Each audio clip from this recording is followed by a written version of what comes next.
is open and Angel Reese came through with a vengeance. They've had their battles. Reese earned a trip to the line. The foul by Boston. Angel Reese's highly anticipated debut in the Unrivaled League was supposed to be her moment to shine, but it turned out to be a disappointing display of missed layups and lackluster performance by the Bayou Barbie.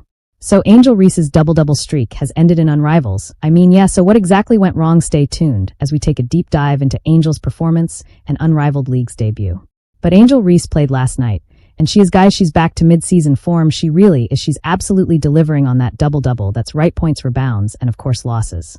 Angel's debut in the Unrivaled League was meant to be her crowning moment, a showcase of dominance and flair that would silence critics and thrill fans. Instead, it became an underwhelming performance, exposing the cracks in her game and raising questions about whether she's ready to lead in this fast-paced competitive league, just in the same way that the Chicago sky melted last year. When her double-double streak started, she cost her team a game last night.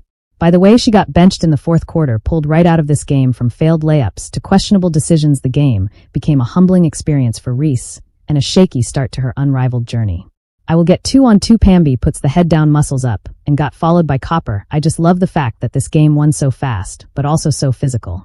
Let's be honest, layups have always been a sore spot in Reese's game, and her first outing in the Unrivaled League did little to change that narrative. Despite her size and athleticism, Reese finished the game with just 4 rebounds, a glaring weakness in a game that demands physical dominance and hustle on the boards, and she was still missing layups.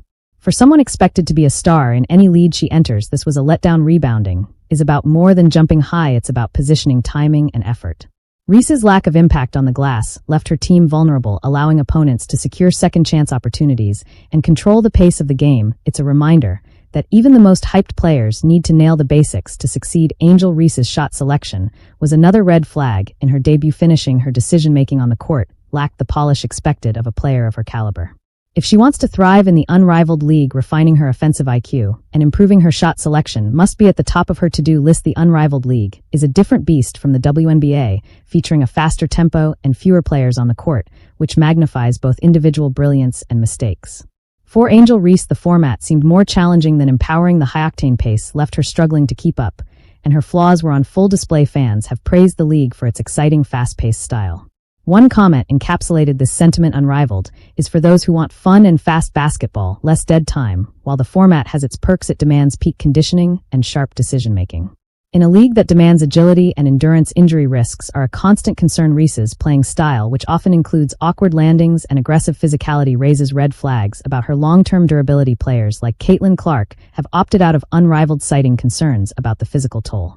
Reese, however, dove in head first, and if she doesn't adjust her approach, she could find herself sidelined sooner rather than later and hair-ace. The interesting thing: her tendency to land on her wrist after drives to the basket is particularly worrisome. One bad fall could lead to an injury that impacts not only her performance in Unrivaled, but also her career as a whole. If Reese wants to be a long-term presence in professional basketball, she needs to prioritize staying healthy and avoid bad mistakes. Rachel Reese has long boasted about her star power, claiming she draws audiences wherever she goes, but the turnout for her first Unrivaled game told a different story, with only 870 people attending live and a few thousand watching from home. The buzz surrounding her debut was underwhelming. This low attendance raises questions about both Angel's pull as a star and the overall viability of the Unrivaled League. Think it only holds like 900 people, all right, like 900 people in attendance. I think it was sold out, but where they put the fans, it made it look like no fans were even at these games. That's how they build it. And it should be, whether it's the best, it should be the highest level of basketball. And unfortunately, we didn't get to see that last night. There were too many missed layups to make it play. And I'm like screaming during the live stream for a league that's trying to carve out its space in the basketball world. Such disappointing numbers are a wake-up call. It's not enough to rely on big names. The league needs compelling performances and a clear identity to attract and retain fans. All the eyeballs that you've drawn in are looking, and if they're not watching, then they're going to catch a highlight here or there. You want that highlight to be good. You don't want the highlight to be missing layups. Of all things, the Unrivaled League has introduced a fresh, fast-paced style of play that's drawn some praise for its entertainment value. With less downtime and more action, it's a format that appeals to fans looking for excitement. However, the league faces significant challenges, from low viewership to a lack of participation from marquee players like Caitlin Clark. I cracked up when I saw this live. She's still catching her own rebounds and not making shots from 5 foot away. Unrivaled, it was boring, but fantastic for memes. All the league's unique style puts individual skills under the microscope, but that also means it amplifies weaknesses.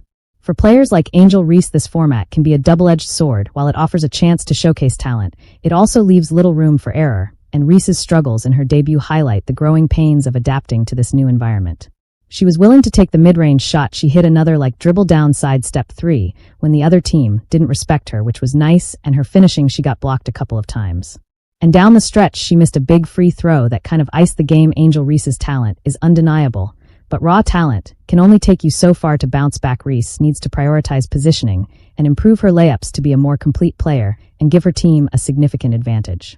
Adjusting her play style to minimize injury risks will be essential for long-term success. Avoiding reckless landings and maintaining peak conditioning should be top priorities. Unrivaled has potential, but it faces an uphill battle to establish itself as a serious competitor to the WNBA. To succeed, the league must address its low attendance, attract more high-profile players, and deliver consistently entertaining games. For Angel Reese, the challenge is clear proof that she can live up to the hype and become a star in this exciting but demanding league. Her debut was far from the dazzling performance fans expected, but there's still time for her to turn things around. The question is, will she rise to the occasion? Angel Reese's first game in the Unrivaled league was a rough start, exposing weaknesses and leaving fans wanting more. But every great athlete faces setbacks. It's how they respond that defines their legacy. For Reese, this is a wake-up call, an opportunity to refocus and prove that she's not just a name but a true competitor. So what do you think? Is Angel going to improve? Let us know in the comments, and don't forget to share, and if you like the video, then please subscribe the channel.